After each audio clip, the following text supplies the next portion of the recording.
Well, I got this motor, like I was saying in the last video, and doing an assessment on it as to what kind of condition the block is in and what kind of parts I might need to put together a nice little soft motor. Looks like I need some push rods for it. And then right now I'm just pulling out a piston. I'm just going to pull one, hopefully. And assuming everything's good on it, I'm just assuming the machine is in pretty good shape, because what I've seen thus far, this is a remanufactured 283 Chevy. Best I can't tell the year or what have you.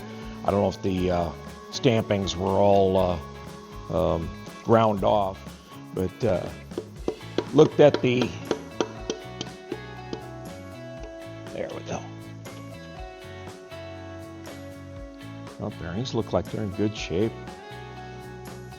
The motor was free, no, not free in terms of cost, but it was not locked up, if you will.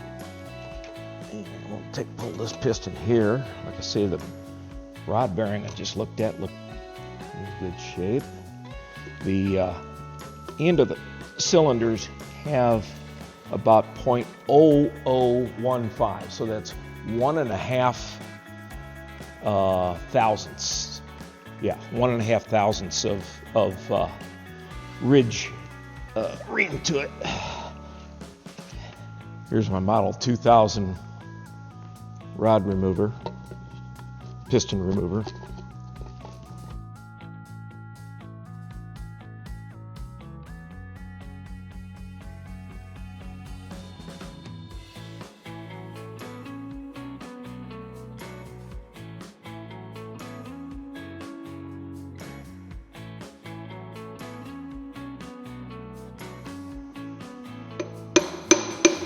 There it goes.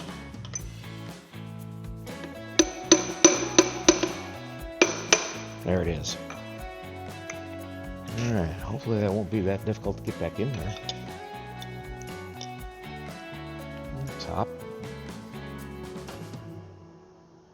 ring is about half free. The second one appears to be a little bit stuck.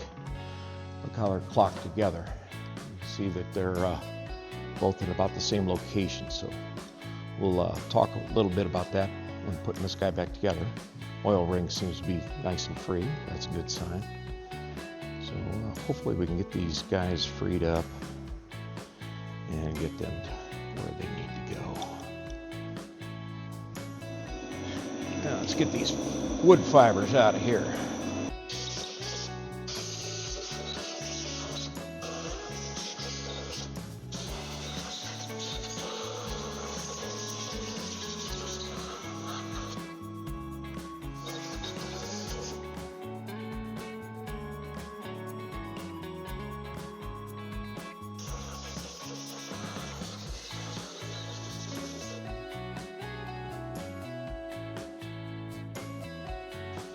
Alright, so what I had hoped to do was pull these rings out and put them into the cylinders and see how much they, see what the kind of gaps that I have on these, because they allow, from what I could read up on rings.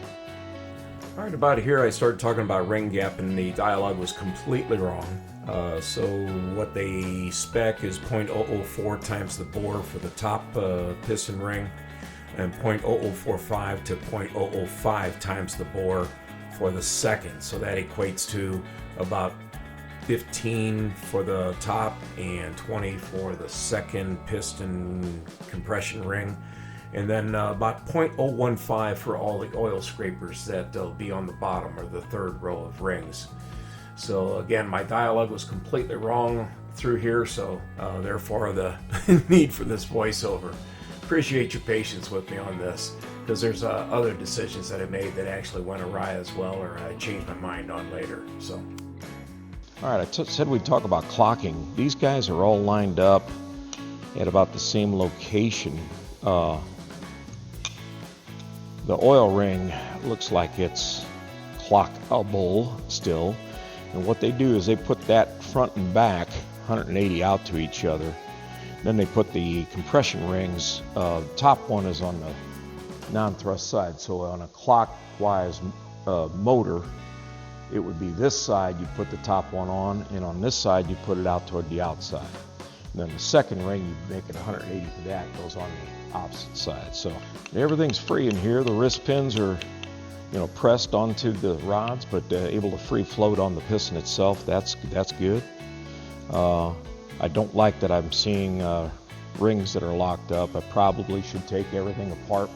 Well, I end up putting this piston back into the motor. I did decide that I'm going to go ahead and change the rings, and went up to the website for Rock Auto and made an order for new rings.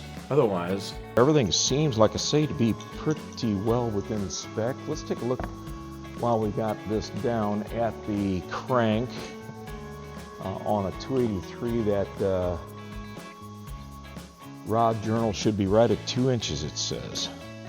So we'll gauge this guy. That's looking good. I'll turn the motor over.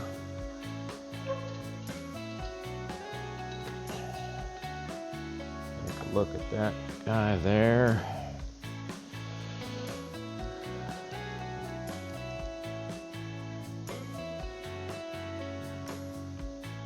Let's see what we got.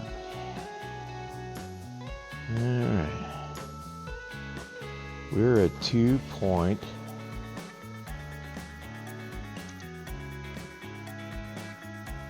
Is that right? No, wait a minute. Why am I not reading this right? Okay, 2.078. So looks like the journal for the rod is fine. Actually, it's a little bit bigger than what they show in specs here, because for a 283, they're showing rod journals right at 2.000.